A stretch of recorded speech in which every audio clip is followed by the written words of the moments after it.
बात करेंगे आपके बचपन से। अच्छा। आप तो माशाल्लाह अदाकारी, मगर खानदान में ये कोई रिवाज नहीं था आपके, किसी को भी शौक नहीं था, और बल्कि घर में तो रेजिस्टेंस थी। ना ना, हमारे वालिद साहब जबान से कम और हाथ से ज़्यादा बात करते हैं। जो मेरे वालिद साहब तो अल्हम्दुलिल्लाह अल्लाह उनको सलामत रखे, अभी भी हैं। और मेरी जो बचत होती थी मेरी वालदा की वजह से होती थी। ठीक।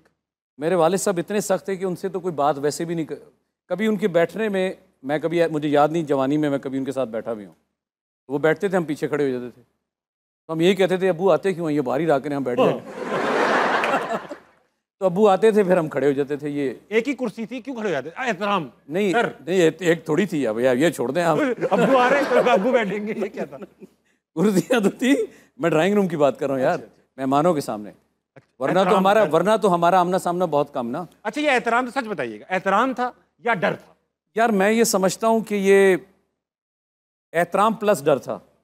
ये डर के बाद का एहतराम? ये हाँ, मतलब इतना हाथ उठा था उनका कि हमारा वो डर भी बैठ गया और एहतराम तो लाजमन फिर था। फिर तो हाँ, आजकल तो माशाल्लाह ये बैठे होते हैं तो हम आते हैं। अच्छा, अब मार भी देते थे कि बैठा जाता भी नहीं था। अच्छा बात में एक बात बताएं, सीरियस बात है। हम लोग, आप एक, जैसे हमारे भी अब्बा बड़े सख्त हैं, हमें भी हाथ की सफाई का मौका मिला है अब्बा की, कि हमारे अब्बाओं ने पीटा है हमें, और ना सिर्फ अब्बाओं ने पीटा है, टीचरों ने भी अपने अपने हाथ हम पे ही साफ किए। ऐसे ही है, हम इतना पिट पिट के बड़े हुए हैं, अपने बच्चों को हम पीटते नहीं है ना, सवाल ही पैदा। क्या ये दिमाग में हमारे उस चीज की रेजिस्टेंस है, हम उसको बेहतर करना चाहते हैं, या वो भी ठीक था ये भी ठीक है? ये बताओ। देखो ताबिश, बात ये है कि उन दिनों में इतनी ज़्यादा अवेयरनेस तो थी नहीं। आजकल के बच्चे तो मतलब उन्हें तो जो उनके हाथ में जो गैजेट्स हैं वो इतना कुछ जानते हैं इस वक्त दुनिया में क्या कुछ हो रहा है, तो नहीं भी पता होना चाहिए, वो भी इन्हें पता है। जो कि मैं थोड़ा सा मॉनिटरिंग करनी चाहिए पेरेंट्स को। लेकिन उस दौर में अगर माँ बाप एक वो शेर वाली नज़र रखते थे, वहाँ तक तो ठीक है। लेकिन बात थोड़ी आगे, थोड़ी जो अंडी था ना, वो मेरे अब्बा जी देख रहे हैं पर प्रोग्राम ना देख रहे लग रही है कुछ, अब्बा जी माजरत नल, वो ज़रा थोड़ा मुझे लगता है वो ज़्यादा था। तो मैं कम से कम मैंने वो ब्रॉटअप नहीं किया। दो कि मैं अपने माँ बाप के बेपना इश्क करता हूँ, प्यार तो छोटी बात है।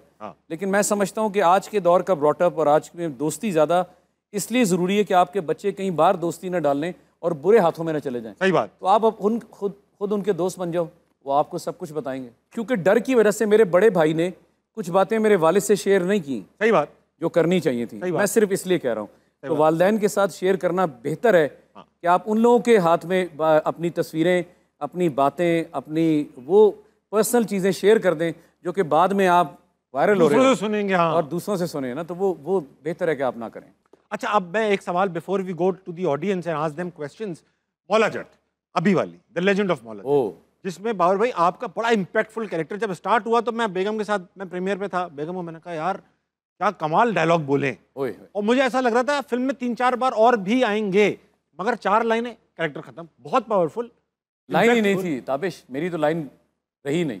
मेरे पास डायलॉग था कि लाइन तो रही नहीं, मौले नु मौला ना मारे, बस मौला नहीं फाइट सीक्वेंस, फाइट सीक्वेंस आया। लेकिन इवन देन आप एक आइकॉनिक फिल्म का हिस्सा बन जाएं, फिल्म 750 समथिंग करोड़ कर जाए फिल्म, बहुत बड़ी बात है कि आप उसका हिस्सा हैं। तो मेरे लिए उतना ही काफ़ी था जितना मैं आया, जितना मुझे अल्लाह ने मौका दिया। और मैं मोस्टली उसमें जितना स्टंट है खुद किया। अच्छा, गंडासा मैं माशाल्लाह कोई 250 फिल्में कर चुका हूँ, तो उसमें ज़्यादा पंजाबी हैं। चला ही लेते। तो मैं तो जो गोरा कराने आया था वो खुद कह रहा था वेरी गुड, मेरी ज़रूरत ही नहीं है, डू इट। तो मैं खुद ही शुरू हो गया बस। वेरी नाइस, वो अल्लाह का करम है। फिर बातें सुनने में आ रहा है, अब आप कंफर्म कर सकते हैं, खुश खामोश भी रह सकते हैं कि ये मौला जट का एक प्रीक्वल बन रहा है, यानी कि मौला जट के अब्बू की स्टोरी। हाँ, ऐसा हो रहा है?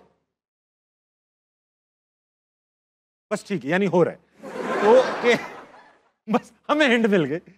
अच्छा, मैंने सुना है कि आपने स्टंट खुद किए हैं मौला जट में, लेकिन आपका तो एक हिस्ट्री रही है कि स्टंट करते हुए एक बार तो आपने अपनी टांगें तोड़वा ली थी। करियर का पूरा एक डाउनफॉल, फिर राइज, ये सब हो चुका है टांगों की वजह से, फिर भी स्टंट खुद कर रहे हैं, आपको समझ में क्यों नहीं आती है? नहीं, वो एक सबक था। अब आपका तो हंसना बना है प्रोग्राम, हंसता कोई बात नहीं, आप सबक सैड नहीं करना चाहता। नहीं, एक वक्त आता है, एक वक्त आता है ऐसा कि जब इंसान की आजमाइश होती है। सही बात। तो उस आजमाइश में तो नहीं, मैं कहूँगा एक बुरा वक्त था, अल्लाह ने निकाल दिया। एक ऐसा वक्त जिसमें मुझे अल्लाह ने कुछ चेहरे दिखाने थे, वो दिखाए जिनकी आंखों का मैं तारा था। वो तारा रातों रात ज़मीन पे आके गिरा, टांगें मेरी टूट गईं। तो सब ने मुझे वहाँ के ना एक फ़िक्रा मशहूर होता था, एक मैं डायरेक्टर का नाम नहीं लूँगा, वो बहुत कहते थे जोल सितारा, ये हाँ। जोल सितारा है। मैंने वो कान में सुना अपने मुंह से, वो साहब जो मुझे बहुत तारीफ़ें करते थे, मैंने वो सुना, मैंने डाइजेस्ट किया। और मुझे एक रात पहले मेरे पास कोई 30, 35, 40 फिल्में थी गिरने से पहले।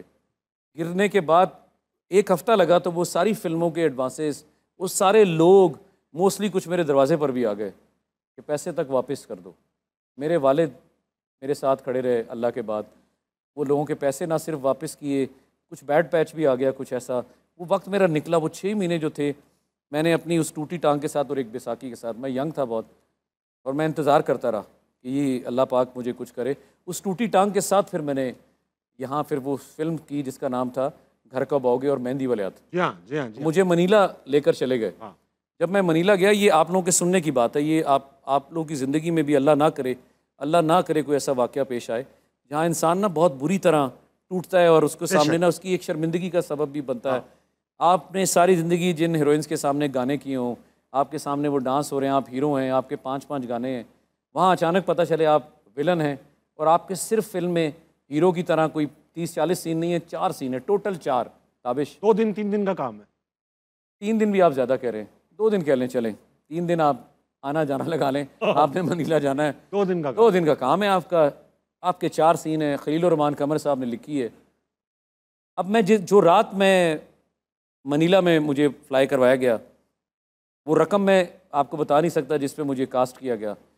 बस मुझे मेरे कोई अच्छे हमदर्द थे, जिसमें सैयद नूर साहब मेरे उस्ताद, मैं उनका एहसान नहीं भूल सकता, खलील रहमान कमर साहब जिन्होंने लिखी, इन दोनों ने मुझे बहुत सपोर्ट किया।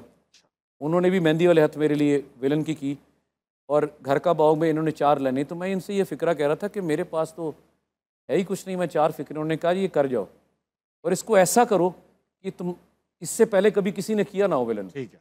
अब आपके लंबे बाल हैं, हीरो लुक है और आप सब चीज़ें हैं, सिर्फ आपकी टांग अब वो पहले जैसी नहीं रही, आप लंगड़ा के चल रहे हैं। और फिर भी मैंने हिम्मत की, मेरी वॉक शुरू हो चुकी थी। वो रात जब मैं गुजरा, मैंने अल्लाह ताला से वो आवाज़ मांगी, कोई ख़ास आवाज़ थी ख़ास। तो वो मुझे आवाज़ नहीं मिली। खैर सुबह की नमाज़ पढ़ी, कहीं आँख लगी, पता नहीं कब दरवाज़ा नॉक हुआ, सर आ जाएँ। लोगों के बुलाने के तरीके भी बदल गए, सर आ जाएँ, अब तो आ जाएँ प्लीज़। आ नहीं जाए कि 7 बजे ने तो 7 बजे के आ जाएँ। मैंने कहा अच्छा जी, कहाँ मुझे 10 बजे लेते थे, 7 बजे ही। तो मैं गया, मैंने अपना गेटअप किया, मैं लोकेशन पे पहुंचा। अब मैंने वो आवाज़ की प्रैक्टिस की भी थी रात, वो नहीं निकली। अब मुझे वो लाइंस दी, तो वो लाइंस तो मुझे नहीं पता थी, लाइंस मैंने याद करते करते ताबिश वो आवाज़ मुझे मिली। वाह। जब मैंने आवाज़ वो बोली तो डायरेक्टर और पूरी कास्ट सिर्फ मुझे देख रही थी, ये मजाक कर रहा है, क्या कर रहा है। चमक सिर्फ मरहूम इकबाल कश्मीरी साहब की आंख में थी, जो फिल्म के डायरेक्टर थे, जो पाकिस्तान का एक बहुत बड़ा नाम थे। तो वो उन्होंने कहा कि यही आवाज़ होगी। उस वक्त भी चंद एक लोगों ने मुखालफत की, मुझे वो मुखालफत भी नहीं भूलती, लेकिन वो जो पुश था ना, बड़ा ज़रूरी था।